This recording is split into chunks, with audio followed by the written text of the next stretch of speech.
Thank you, Mr. Speaker, sir. I emphatically today would like to speak in support of the Epidemic Diseases Act of 2020, which has been brought to replace the old Epidemic Diseases Act of 1897, which is 130 years old. I'm not saying that this old bill was not appropriate, but in modern day, after about 123 years, there were limitations in the bill, and this bill did not have answers. Rather, the Act did not have answer to deal with the violence and the harassment that were meted out to the health care providers.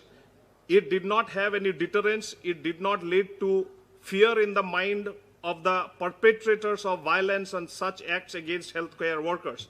Therefore, it was in order to curb such unprecedented act of violence, including physical and mental harassment and damage to properties during the COVID-19 pandemic, there has been an urgent need to have a law passed for the protection of such healthcare workers. The frontline healthcare workers of a country in their battle against COVID-19 were subjected to verbal and physical abuses, which is known to everybody and has come out in the open in the discussion today in the Parliament. They have been stigmatized and ostracized, and many of them were forced to leave their home. I remember our battle about 25-30 years back when I was a new entry into the medical college. Our battle against the so-called deadly AIDS, when the government of India had to run ads in national TV channels to prevent the stigma around AIDS.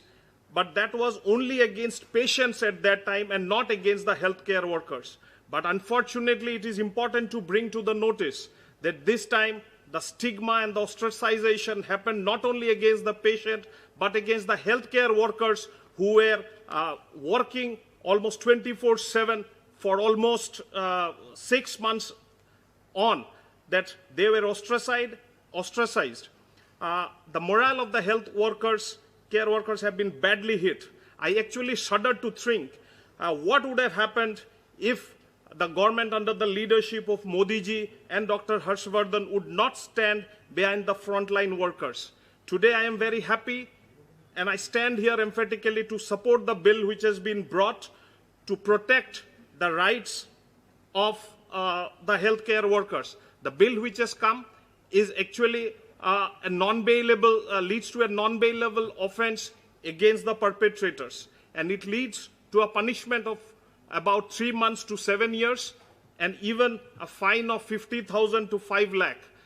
The time given to the police to complete their inquiry is only 30 days, which is a very important aspect of this, and the trial should complete in 1 year. I would not like to take much of your time. I thank you once again for giving an opportunity and to highlight few points which are come in this Epidemic Diseases Act of 2020. And in the last part, I would like to offer my condolences to all the family members of those bereaved ones of COVID-19 and thank those healthcare workers who have worked day in and day out for the last 6 months and given a name of resilience to our country. Thank you, Mr. Speaker, sir.